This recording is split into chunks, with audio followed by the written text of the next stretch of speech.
Quantos aqui são apaixonados pela presença do Senhor? Vamos lá, gente, eu vou dar mais uma chance. Quantos aqui são apaixonados pela presença do Senhor? Glória a Deus. Se você está anotando, então já quero entrar na palavra de hoje.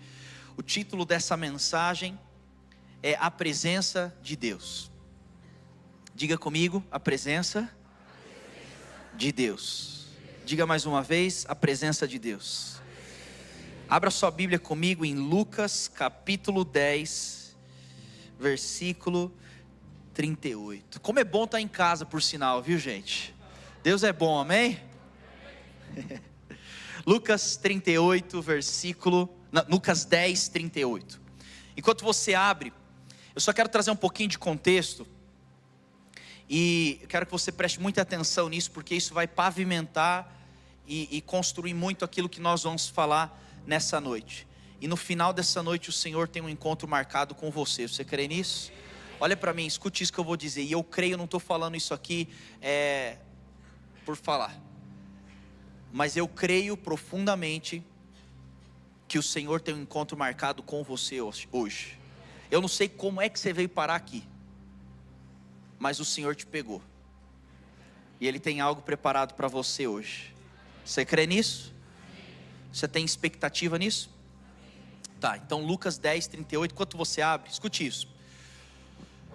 Nesses últimos dias, na verdade meses, eu tenho pensado em algumas coisas e analisado o movimento, a movimentação daquilo que tem acontecido. E tem uma coisa que eu posso afirmar, e você que já talvez tenha uma jornada com Cristo, quantos aqui tem mais de 15 anos de vida cristã? Levanta sua mão, se você tem mais. Levanta com alegria, porque isso é motivo de alegria, tá bom? Mais de 15 anos, levanta sua mão bem alta aí para a pessoa te ver. Olha só, glória a Deus por isso. Uma salva de palmas a você, 15 anos ou mais. Agora, vamos construir uma coisa aqui. Primeira coisa, quando nós fazemos uma análise daquilo que tem acontecido hoje, e eu não estou falando só a nível Brasil, tá?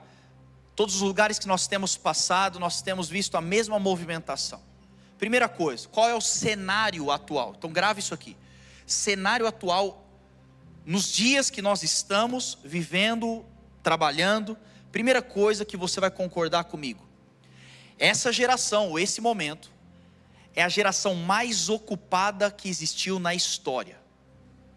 Existe uma aceleração nessa geração, e você obviamente que está vivo, você contempla isso também, mas existe uma aceleração extraordinária acontecendo. Nunca os dias foram tão corridos como nós estamos vivendo hoje, sim ou não? As coisas estão acontecendo, isso também vem de um lugar, você tem que entender, pela velocidade da informação. Aquilo que antes demorava tanto para chegar, hoje já é muito mais rápido, então as coisas estão aceleradas. A criança, ela já nasce nessa aceleração. Você entra para a sua adolescência, já existe essa aceleração.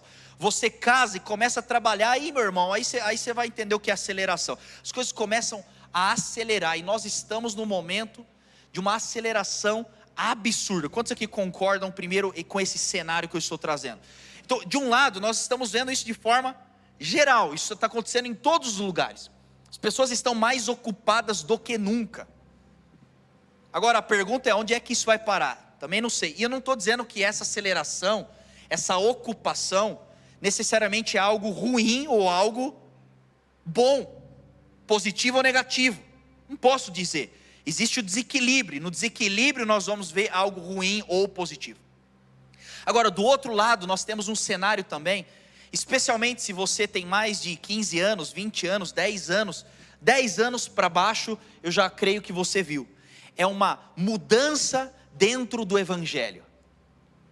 Se você tem mais de 10, 15, 20 anos de vida cristã, você concorda comigo que o Evangelho hoje em dia não é a mesma coisa de 20 anos atrás. E eu não estou falando aqui em relação a princípios, não é em relação a princípios, mas é a maneira que as pessoas estão vivendo. Quem tem mais de 10, 15, 20 anos, você consegue ver uma diferença de quando você começou para hoje? Existe uma grande diferença. Agora, tem uma coisa que é motivo de nós celebrarmos e também nos preocuparmos, que é: existe dentro dessa aceleração, uma aceleração também dentro do evangelho. As pessoas estão se convertendo. Existe uma conversão absurda. Eu não estou dando aqui um dado espiritual, estou dando um dado real, pessoal, humano. Eles já creem, já declaram que em 2033, no Brasil, nós teremos mais de 50% de evangélicos no Brasil. Você pode dar um glória a Deus por isso? Motivo muito positivo. O Stefano estava falando, hoje nós estamos orando pela igreja perseguida. E dentro da igreja perseguida, eu tenho alguns amigos que estão vivendo essa realidade, e eles afirmam a mesma coisa. Eu tenho um amigo que, por exemplo, está num país muito perseguido, talvez ali no topo dos 7 países mais perseguidos do mundo, e ele estava falando comigo recentemente assim, alguns meses atrás. Ele estava dizendo: Seide, eu estou aqui, e ele é treinador de futebol, então ele abriu uma escolinha de futebol para criança nesse país, e ele evangeliza as crianças e evangeliza os pais. E ele falou: eu nunca vi tanta conversão como eu estou vendo aqui, num país perseguido. As igrejas subterrâneas estão crescendo absurdamente. Será que você pode dar um glória a Deus por isso? Agora, da mesma maneira que nós celebramos, e podemos celebrar também internamente, olha o que Deus está fazendo aqui na Zion. Eu voltei agora de Zion Lisboa, Zion Porto, que começou recentemente, já estava com um culto lotado, abriram o segundo culto, primeiro domingo com 2 cultos, casa lotada lá em Porto, Portugal. Eu falei: cara, que incrível que Deus está fazendo. Existe uma aceleração, só que tem um problema com essa aceleração.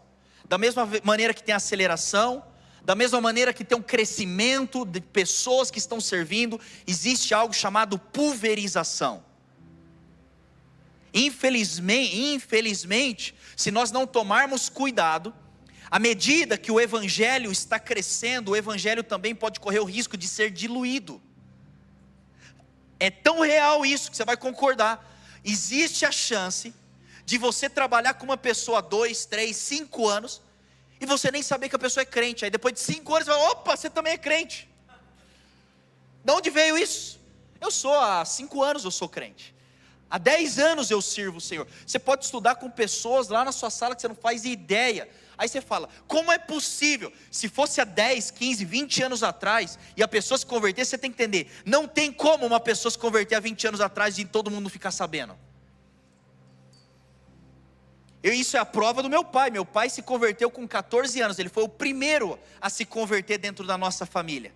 14 anos, e a evangelização dele foi muito raiz. Ele estava num ponto de ônibus, esperando para ir para o trabalho. Do nada apareceu um cara que depois ele descobriu quem era, mas ele não sabia quem era. Chegou para ele e falou: eu fui com sua cara. Ah, que bom. Aí ele virou e falou: se você não for para a igreja, levantar sua mão, entregar sua vida para Jesus, você vai para o inferno. Ele falou: não quero para o inferno. Onde é que tem uma igreja? E ele foi numa igreja no próximo domingo. Esperou o momento, ficou lá com a mão levantada, porque ele não sabia o que é isso, levantar a mão. E no momento ele levanta e entrega a vida dele para Cristo. E ali começa uma transformação. E meu pai conta, porque meus avós eram budistas. Graças ao Senhor, o Senhor os alcançou. Nós tivemos o prazer de batizá-los, meus avós, os meus tios, todos salvos ao Senhor Jesus. Mas no começo, o fato do meu pai ter se convertido e batizado nas águas, meu avô queria processar a igreja. Como pode um menor de idade ser batizado nas águas? Ele tinha que, para orar pelas refeições, ele tinha que sair da mesa e dentro do banheiro, se trancar no banheiro. Ele ajoelhava, porque ele achava que oração era só de joelho. Ele ajoelhava na privada e orava: Senhor, obrigado pelo alimento. Era assim, com o risco de perder, de ter que ser expulso de casa. Hoje, dentro da nossa família, nós somos mais de 30 pastores já, que começaram através da conversão do meu pai com 14 anos. Então quando eu olho, eu digo, nós celebramos ao Senhor por isso. Mas se nós não tomarmos cuidado, existe o risco do evangelho cair numa pulverização, ou começa a dissolver. E é isso que nós não queremos. Se você concorda comigo, você vai ver. Você pode olhar a rede social de pessoas que falam que servem o Senhor Jesus, mas a vida da pessoa não condiz com aquilo que ela está falando. Tem ou não tem isso? Está na moda, gente. Está na moda você dizer que serve ao Senhor Jesus, mas a vida não condiz. Por quê? Porque nós temos que tomar cuidado com a estratégia do diabo. Fala comigo, existe uma estratégia. Acompanhe esse raciocínio. Qual é a estratégia do diabo? Você tem que entender, Satanás ele é um estrategista. Não subestima Satanás. Isso aí não sabe, ele sabe o que ele está fazendo, ele sabe como derrubar. E ele tem entendido e aplicado uma estratégia de ataque, que é uma das piores que nós já vivemos até hoje, que é a estratégia de guerra silenciosa. Porque se vem um demônio aqui na frente, começa a gritar, todo mundo fica crente na hora. Quando você vê um demônio na pessoa flutuando, você já viu gente flutuando? Eu já vi isso, gente flutuando. Quando você vê isso, mas não tem um que não acredita em Deus. Então ele está olhando e está falando assim, eu tenho que rever as estratégias. E uma das estratégias que Satanás tem lançado nesse tempo é uma arma silenciosa.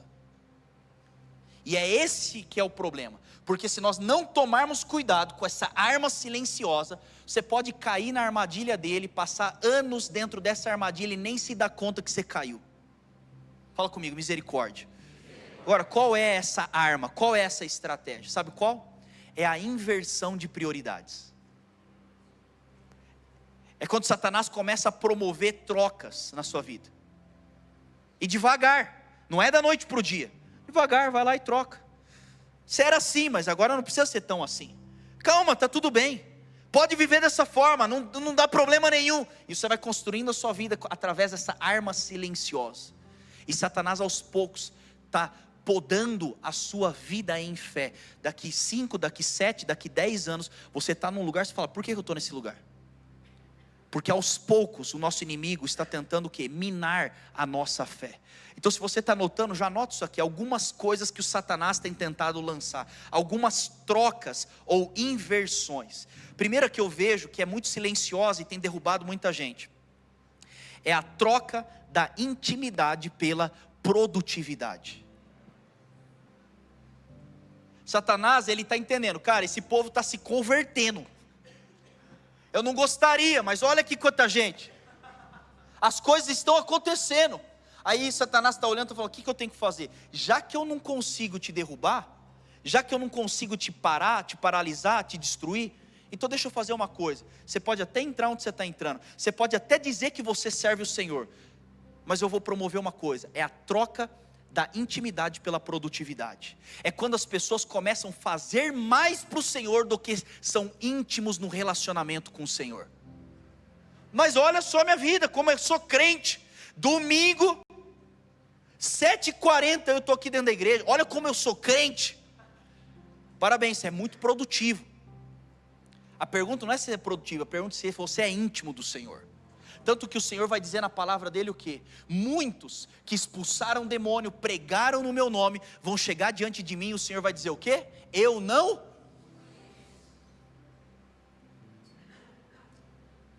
Você já expulsou um demônio? Eu vou te chamar um dia para expulsar um demônio, você vai ver que interessante é. Ele está dizendo, tem gente que expulsou demônio e vai chegar diante de mim e Deus vai falar assim, o Senhor vai dizer, eu não te conheço. Você pode ser produtivo o que for dentro da igreja. Olha, eu sou fiel nos meus dízimos, hein? Grande coisa. Não, porque eu oferto, eu não só devolvo, eu dou minha oferta. A pessoa fala isso como se fosse o fim do mundo. E aí a Bíblia está dizendo, cara, parabéns. Você é muito produtivo. Mas o que Satanás está tentando é colocar produtividade no lugar da intimidade. É fazer você fazer para o Senhor, só não ter Deus naquilo que você está fazendo. A pergunta é essa, será que nós estamos íntimos o suficiente? Como chama isso? Uma arma silenciosa, é a troca. E eu quero dizer para você, não se engane, não é só porque você vem ao culto, que está tudo bem. Continue vindo ao culto, por favor, tá bom? Mas não quer dizer tudo. O que o Senhor está esperando de nós é intimidade, fala comigo, intimidade. Será que eu tenho um relacionamento íntimo com o Senhor? Outra troca, que ela é muito perigosa, e é uma arma silenciosa, é a troca da essência pela performance. Então as pessoas, infelizmente, nós lidamos com um povo chamado ser humano. E o ser humano é inteligente o suficiente para aprender padrões e para tentar performar sem ser o que ele está performando. A gente aprende rápido, é ou não é assim? Sim ou não? Vocês estão comigo aqui hoje, gente? É ou não é assim? A pessoa aprende rápido, ela sabe performar. E pensa numa coisa que a pessoa aprende rápido, é ser crente. Porque crente é crente, você olha e você fala, é crente. A pessoa fala igual crente, a pessoa age igual crente, a pessoa anda igual crente. Você já viu que crente tem um jeito de andar? Você não explica muito, mas você bate o olho e fala, isso aí é meio que crente. A pessoa ela aprende a performar dentro do culto. Eu estou no culto, eu sei entrar numa adoração, hein? Eu sei o momento de ajoelhar, eu sei o momento de levantar a mão, eu sei o momento de dizer yes. Eu sei fazer as coisas. Mas o Senhor não está perguntando quanto você sabe performar, o Senhor está perguntando quanto você é de verdade. Será que tem essência naquilo que eu estou fazendo? Será que tem verdade na minha adoração? Será que tem verdade ao receber a palavra do Senhor? Será que tem verdade em viver os princípios do Senhor? Porque se nós não tomarmos cuidado, Satanás entendendo que você não vai desistir de servir para o Senhor, ele pode tentar colocar performance no lugar de essência. Agora a terceira troca, tem muitas que nós poderíamos falar, mas eu quero falar só sobre essas três, e é sobre ela que eu quero dizer. A terceira troca é a troca da prioridade errada. Fala comigo, prioridade. Satanás ele está investindo pesado para que você tenha a prioridade errada. O que é a prioridade? É aquilo que vem primeiro. É aquilo que tem que estar acima de todas as outras coisas. E sabe o que o Satanás ele vai tentar constantemente na minha vida e na sua vida? Fazer você não ter as prioridades que você deveria ter. E eu posso dizer para você que a maior e a primeira coisa nas nossas vidas é algo chamado a presença de Deus. E o momento que Satanás tira isso, todas as outras coisas podem tentar chegar aos nossos corações. Mas eu afirmo para você, Zion, olhe para mim, escute isso que eu vou dizer. Não perca os seus olhos de vista. A prioridade nas nossas vidas precisa ser a presença de Deus. É a presença de Deus que importa. Então, dito tudo isso, quero ler com vocês Lucas capítulo 10, versículo de número 38. É um texto bem conhecido, leia comigo esse texto. Caminhando Jesus e os seus discípulos chegaram a um povoado, onde certa mulher chamada Marta, fala comigo, Marta. Essa mulher chamada Marta o recebeu em sua casa. Maria, sua irmã, diga bem forte, Maria, sua irmã, ficou sentada aos pés do Senhor, ouvindo a sua palavra. Marta, porém, estava ocupada demais com muito serviço. Aproximando-se dele, perguntou: Senhor, não te importas que a minha irmã tenha me deixado sozinha com o serviço?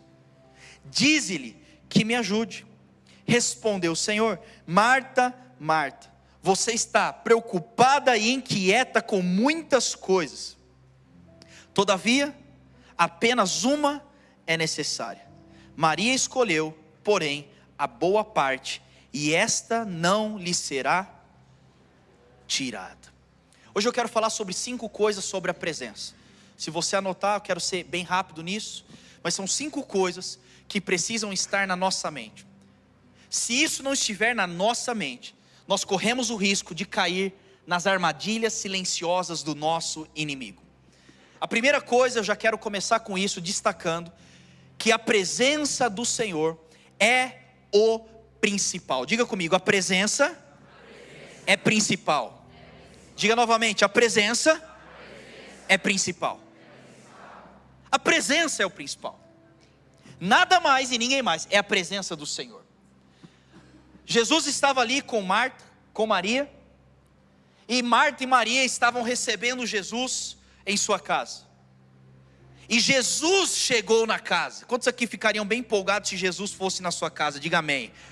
Tá, ainda bem que você tem Jesus na sua casa, né? Jesus chega na casa, e você sabe como é receber. Talvez tem pessoas aqui que se importam mais, outras pessoas que se importam menos. Mas eu posso dizer da Natália, por exemplo, quando ela vai receber alguém, ela recebe alguém de verdade. Eu falo assim, Ele nem é tudo isso. Não, mas ela quer receber. Então, se você quiser ser bem recebido, um dia você pode ir na minha casa. Ela gosta de preparar, e Marta começa a preparar tudo. Jesus dentro da casa, quando de repente Marta começa a ficar incomodada. Senhor, olha essa Maria aí, eu estou aqui me desdobrando, trabalhando, ralando, para essa minha irmã folgada ficar sentada. E aí Jesus então vira e fala, você tem que entender, ela escolheu a melhor parte. A presença de Jesus é a prioridade sobre as nossas vidas. Agora, deixa eu te explicar isso. Eu não sei se você gosta de futebol. Alguém que gosta de futebol? Tá. Meu Deus, está diminuindo isso. O povo hoje em dia não gosta. Se você, independente, estou nem aí se você gosta ou não, mas eu vou dar esse exemplo. Se você entende o mínimo de futebol, você vai entender que, por exemplo, eu estava vendo o jogo do Brasil lá. Existe toda uma preparação para aquele jogo. Então existe desde a preparação do aluno na categoria de base, os treinos, o marketing, a convocação dos jogadores para jogarem na seleção, sim ou não? Então você prepara, existe a convocação, o pensamento, quais são os jogadores que vão contemplar a seleção, e naquele momento, existe depois disso, o encaixe, a escalação, o ajuste dos jogadores para uma melhor posição. Aí existe o treinamento, a tática, a organização, a visualização, as pessoas, o campo, o uniforme, todas as coisas para que eles entrem em campo. Na hora que eles entram em campo, eles correm durante 90 minutos, atrás de uma bola, se dedicam, se esforçam, para um objetivo. Fala comigo, por favor, acerta essa. Qual é o único objetivo que eles têm? Fazer gol. Tudo que eles fizeram até agora, o objetivo é fazer gol. Porque quando eles fazem gol, eles recebem a vitória. Então qual é o objetivo final de tudo o que eles estão fazendo? Ou melhor, deveria ser assim, de tudo que eles estão fazendo: fazer gol. Agora vamos trazer para a nossa realidade. É exatamente da mesma forma dentro da igreja. Tudo que nós fazemos, tudo que nós trabalhamos, tudo que nós dedicamos, todo esforço, compromisso, responsabilidade, voluntário, excelência, qualidade, online, som, iluminação, música, ensaio, todas as coisas, elas precisam apontar para uma coisa. Qual é essa única coisa? A presença de Deus. Tudo que nós fazemos, nós temos que fazer em mente: eu estou fazendo o que eu estou fazendo, porque eu quero preparar e facilitar para que a presença de Deus venha sobre este lugar. Sabe por que você está sentado aqui hoje? Deixa eu já desconstruir e talvez te deixar decepcionado. Você não está aqui para você escutar uma pregação boa. Quer uma pregação boa? Vai para um coach. Garanto que eles podem se comunicar melhor do que eu. Quer uma palavra motivacional? Lê um livro. O objetivo não é esse. E eu não estou falando que nós não temos que ter uma boa pregação. Eu me esforço semanalmente para que eu possa entregar o meu melhor. Agora, nunca o objetivo é você escutar uma boa pregação. É você ter acesso à presença de Deus. Vim aqui por quê? Porque eu quero um show, eu quero um espetáculo nesse alto monte. Vai, Kaique! Eu também, tá? Mas e se eu te falar que o objetivo não é esse? O objetivo não é você sentar aqui e ficar sendo um jurado no The Voice para ver se o louvor está legal. Tanto faz sua opinião. Desde quando o culto é feito para te agradar? Desde quando a igreja é feita para você dizer: uau, acho legal pra caramba? Desde quando é assim? Tudo que nós fazemos aqui precisa ser voltado a um lugar: buscar e atrair a presença do Senhor sobre as nossas vidas. Tudo que nós fazemos. Agora, o que me chama a atenção nesse texto, escute isso, por favor, isso aqui é muito importante para nós. Em momento algum, o Senhor Jesus falou para Marta e Maria que servir é errado. Marta, Marta, você está errada e você está servindo. A crítica do Senhor naquela história, sabe o que foi? A crítica foi não sobre o serviço, sobre a inversão de prioridade. É você colocar aquilo que vem depois no lugar daquilo que deveria vir antes. Por isso você tem que entender, voluntários. Quantos aqui são voluntários? Faz um uhul para se animar a pessoa que está do seu lado. Essa é a melhor equipe de voluntários que existe. Glória a Deus por vocês. Nós já somos 350 voluntários aqui na Zion Campinas. Agora, glória a Deus por isso. Que incrível. Deus, manda mais. Agora deixa eu te explicar uma coisa. Nunca o seu serviço pode vir antes da presença do Senhor. E eu já falo para os meninos, se a presença vier, esquece que você é voluntário. Se a presença vier, vamos bagunçar o que tiver que bagunçar, porque a presença do Senhor é a prioridade. Jesus, ele vira e fala, você tem que entender, o problema, Marta, não é servir, sirva, mas quando a presença está na casa, por que você está insistindo nisso? O Senhor está se manifestando e você está preocupado com uma limpeza de uma mesa. A presença é a prioridade sobre as nossas vidas. Agora, tem uma outra coisa que é muito importante para nós, Jesus, ele não reprova o serviço, ele reprova a inversão de prioridade. Agora, outra coisa, você precisa entender que a presença precisa ser o centro. Escute isso, o dia que a presença deixar de ser o centro da sua vida e a sua prioridade, até as coisas que são boas e legítimas começam a se tornar pesadas. Ninguém nunca falou que Marta estava errada em servir, mas o serviço se tornou pesado porque ela tirou os olhos de Jesus. E é assim que acontece. Eu estou fazendo, Deus me deu uma palavra, eu estou trabalhando, eu estou me investindo, eu estou aqui ajustando a minha vida. Tá bom, Deus falou, glória a Deus por tudo que você está fazendo. Mas o dia que você deixar a prioridade morrer, o dia que você deixar a presença de Deus morrer, inclusive aquilo que Deus te pediu e te capacitou para você, começa a se tornar pesado. Agora, quer ter durabilidade na sua vida com o Senhor? Sirva, se dedique com os olhos na presença do Senhor. É a presença dele. E tem uma outra coisa sobre a prioridade. Olha isso aqui. Jesus, ele vai dizer para Marta, Marta, Marta, você está inquieta. Fala comigo, inquieta. Por isso você tem que estudar a profundidade da palavra. Porque às vezes você olha e fala, está inquieta. O que é inquieta? Meu Deus, e agora? E agora? Isso é verdade. Mas a palavra inquieta no original significa, de forma literal, sendo puxado para todos os lados. Então Jesus está falando, Marta, você está sendo puxado para todos os lados.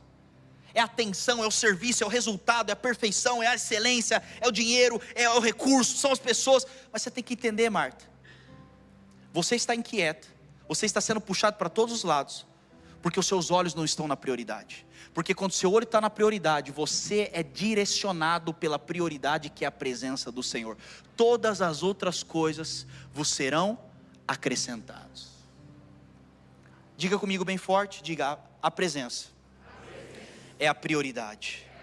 Sabe, eu amo isso porque nós vemos lá em Êxodo 33, não precisa abrir, mas Moisés tem um encontro com o Senhor.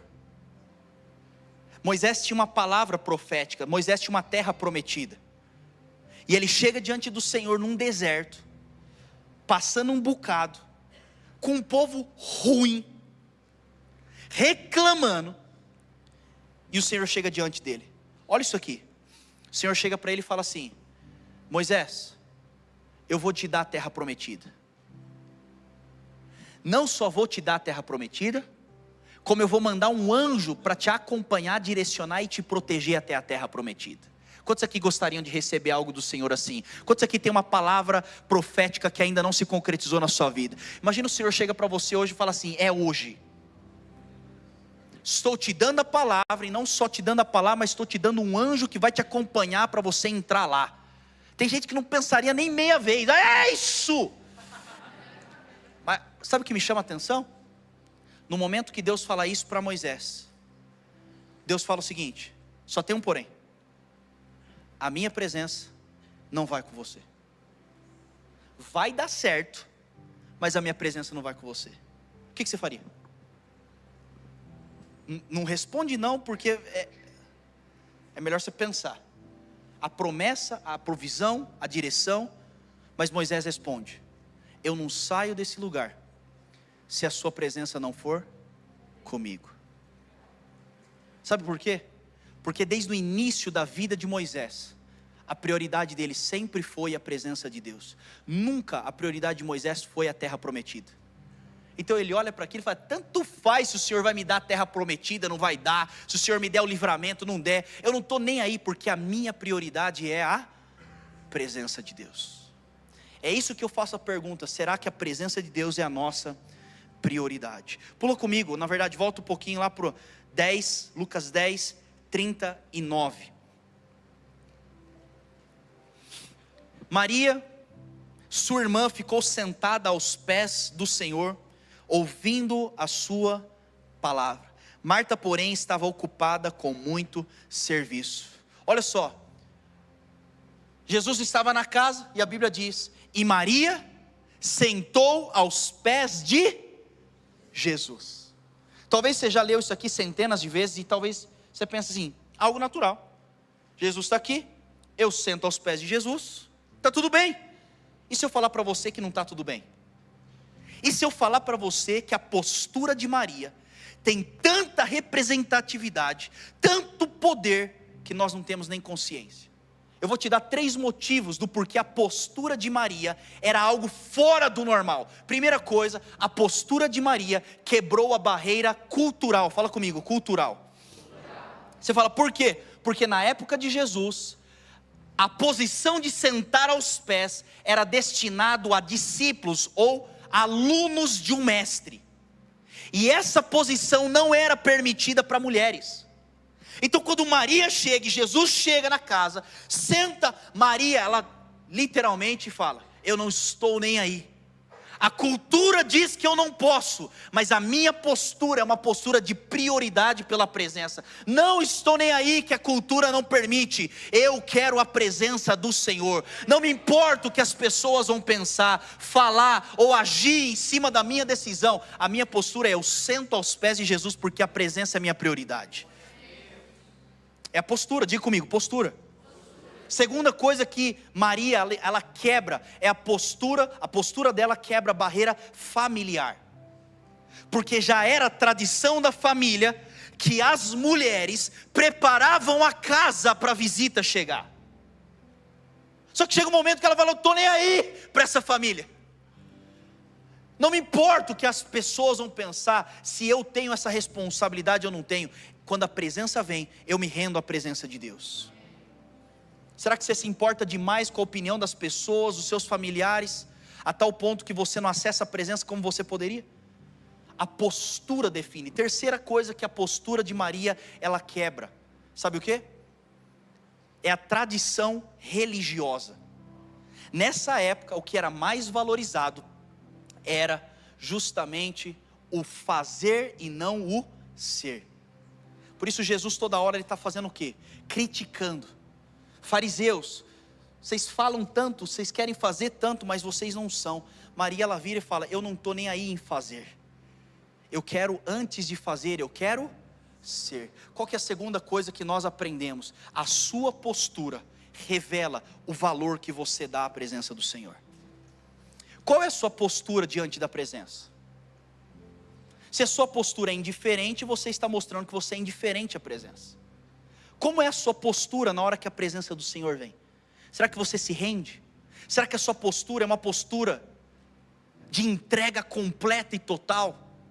Será que a sua postura é: Senhor, eu te busco? Porque você sabe, de forma humana dizendo, quando você olha para a postura da pessoa, você sabe o que ela está pensando, o que não está pensando, sim ou não? Você consegue ver pela postura dela se ela está interessada ou não está interessada? Agora, por que você acha que a postura em relação à presença também é diferente? A nossa postura demonstra o valor que nós estamos dando ao que nós estamos fazendo. Se você for rápido, anote isso aqui, eu quero falar algumas posturas, eu não vou entrar por conta do nosso tempo. Primeira coisa, João 12:3, vai falar sobre a postura de extravagância. Diga comigo, extravagância. A extravagância é uma postura diante do Senhor. É quando você entrega tudo o que você tem. Não, mas eu sou contido, eu sou calmo. E a Bíblia está dizendo a extravagância. João 13:23 é a postura da intimidade. É o momento que você se relaciona de forma íntima com o Senhor. Salmos 51:16 é a postura de quebrantamento. Fala comigo, quebrantamento. você se quebra diante do Senhor. Salmos 46:10 é a postura de silêncio. Isaías 6:8, a postura da disponibilidade. Gênesis 22:3 é a postura de obediência. Lucas 22:42, a postura de rendição total. Salmos 42:1 é a postura de fome e sede pela presença do Senhor. Mateus 14:29 é a postura de confiança. Levítico 6 é a postura de constância. Então não ache você que você consegue acessar tudo que a presença tem, se a sua postura não for mudada. Como você lida com a presença? Será que você está de corpo, alma e espírito, dizendo: Senhor, eu quero mais? Quantos aqui querem mais da presença do Senhor? Leia comigo o versículo 40 de Lucas 10. A Bíblia diz: Marta, porém, estava ocupada com muito serviço.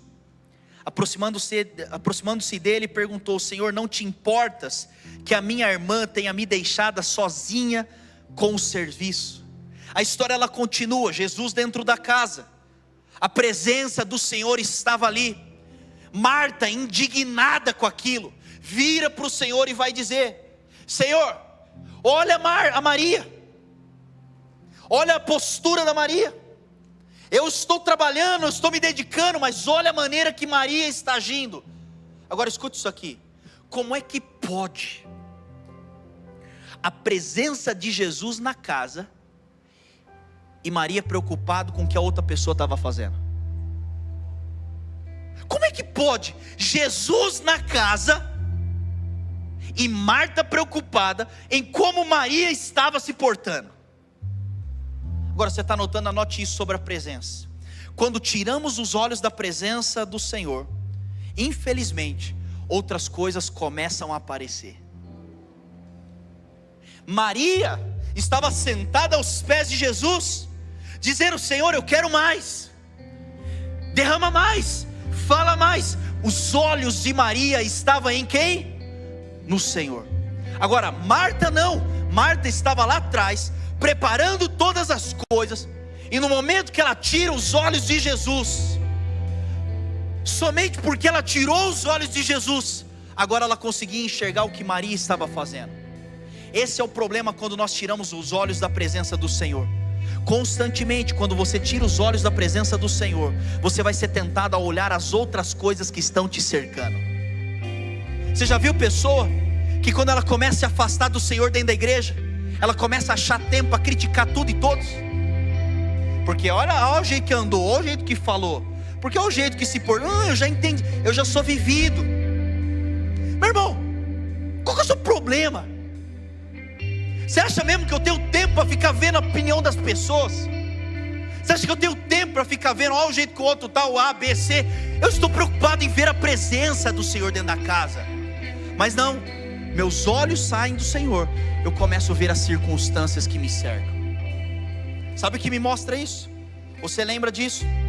Lá em Mateus 14, quando Pedro estava dentro do barco, e Jesus vira para Pedro e diz: Pedro, sai do barco.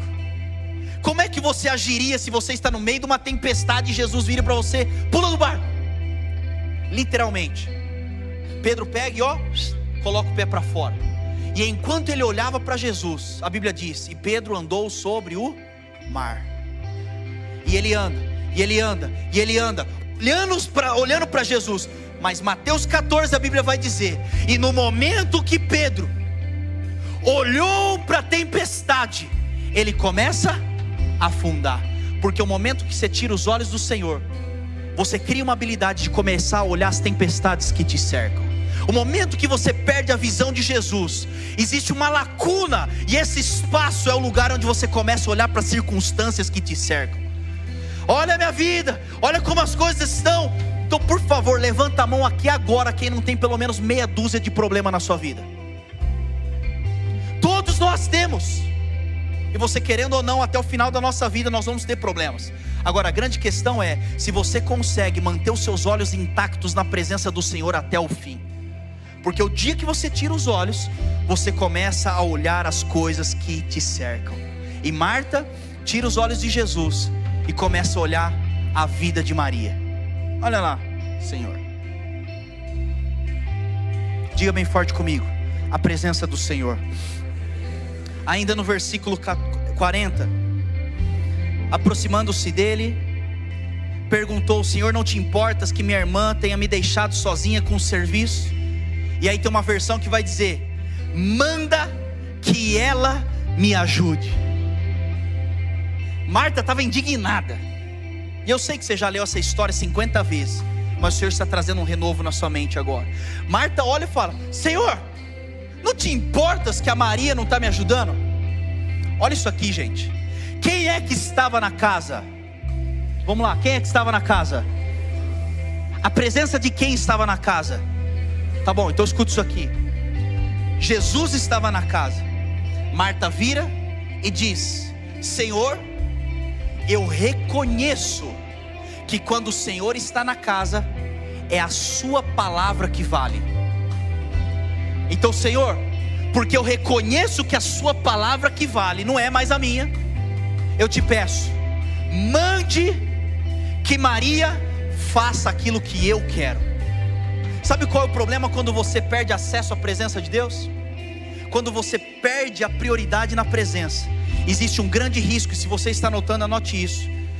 Nós vamos começar a querer Jesus na casa, e mesmo assim continuar querendo o controle nas nossas mãos. Marta, ela perde os olhos da presença, mas ela sabe, Jesus está na casa. Eu sei quando Ele está na casa, a palavra dEle é que vale. Só que é o seguinte, então eu quero acesso à presença, para que a presença faça a minha vontade. Mande que ela me ajude a fazer aquilo que eu estou esperando. Sabe o que eu lembro disso? Dos discípulos mais próximos de Jesus, quando estavam e Jesus diz: me peça o que vocês querem. E na ousadia, que eu acho uma baita ousadia deles, eles viram e eles vão dizer: Senhor, queremos que tu faças aquilo que nós queremos. Quantas vezes diante da presença nós queremos a presença simplesmente para que a presença faça aquilo que a gente quer? Quantas vezes a gente quer a presença simplesmente para alimentar algo que nós queremos? E o Senhor está dizendo: meu irmão, você tem que entender, quando eu estou na casa, é do meu jeito que as coisas vão funcionar. Deixa eu te explicar uma coisa. Jesus é o único hóspede que só entra na sua casa se você entregar o controle total da sua casa e da sua vida nas mãos dele. Os outros hóspedes, quando eles chegam na sua casa, você vai dizer: eu estou te dando a minha casa, pode entrar no quarto, mas nessa casa mando eu. É a minha agenda, é o meu cronograma, é a minha comida, é a minha rotina, é a minha maneira. Jesus é o único hóspede que quando ele entra na casa, ele está dizendo: eu entro na sua casa só se você me der o controle da sua casa. Mande que ela faça aquilo que eu quero. Essa é a minha pergunta, diante da presença. O que você está querendo com a presença? Eu quero a presença, para quê? Para eu sentir um arrepio aqui e sair chapado. Tá bom, eu sei que a presença pode fazer isso, mas é só isso? A presença tem que entrar para tomar o controle da sua vida. Será que a presença pode entrar na sua vida para mudar a sua vida? Será que a presença pode entrar na sua vida para mudar a sua agenda, para mudar o seu cronograma, para mudar os seus sonhos, para mudar o seu planejamento, para dizer: olha, eu vou bagunçar tudo que tem que bagunçar e eu vou reorganizar conforme a minha vontade? Será que a presença pode chegar nas nossas vidas para dizer: é da minha maneira que as coisas vão acontecer? De quem é o controle da sua vida? Não, Senhor, eu quero, Senhor, mas eu quero continuar do mesmo jeito que eu vivi até hoje. É isso que Marta estava dizendo. E Jesus fala: Marta, Marta. Não é desse jeito. Quando existe a ênfase Marta, Marta, você tem que entender que isso aqui é uma correção do Senhor. Marta, Marta, você precisa entender, da sua maneira é assim que funciona, mas no reino é a minha agenda que determina como vai funcionar. No reino, Maria escolheu a boa parte. Quantos aqui estão entendendo o que eu estou dizendo? E eu quero fechar com isso. Ainda no versículo 42. Na verdade vamos ler o 41. Respondeu o Senhor: Marta, Marta, você está preocupada e inquieta com muitas coisas. Todavia, apenas uma é necessária. Maria escolheu a boa parte, e esta não lhe será tirado. Fala comigo, essa parte, fala mais forte, diga, essa parte não será tirada. Quinta e última coisa, qual é o resultado da presença? A presença é a única coisa que pode trazer algo na sua vida que nada e ninguém pode tirar. Eu sou super a favor, escute isso, por favor, gente.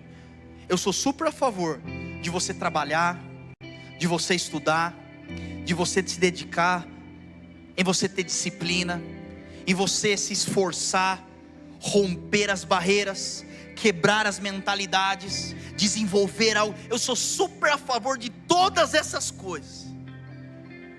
Mas e se eu falar que todas essas coisas podem ser tiradas? E se eu falar para você que uma vida de sacrifício para levantar dinheiro, da noite para o dia o seu dinheiro pode sumir? E se eu falar que o seu esforço físico, da noite para o dia pode tudo mudar? Todas as coisas na nossa vida podem ser mudadas e tiradas, podem ser roubadas, todas as coisas, menos aquilo que é gerado na presença soberana do Senhor Jesus. Aquilo que é gerado na presença permanece. Agora, sabe o que é o mais louco disso? Eu não sei você, mas eu fico empolgado com isso, porque o que eu acho mais impressionante com a presença é que 3 minutos na revelação da presença, os seus próximos 30 anos podem ser mudados. 30 segundos de revelação da presença podem mudar o seu destino profético. 30 minutos na presença podem gerar milagres que nem o melhor médico dos médicos podem operar. Aquilo que a presença de Deus pode fazer na sua vida. Você tem que entender que 1 minuto na presença pode gerar uma transformação em você que nada mais pode. Então por que nós temos que buscar a presença? Porque o resultado da presença é algo que nada e ninguém pode tirar. E Jesus, ele vira e ele diz: Marta, Marta, Maria escolheu a melhor parte, e dela isso não lhe será tirado.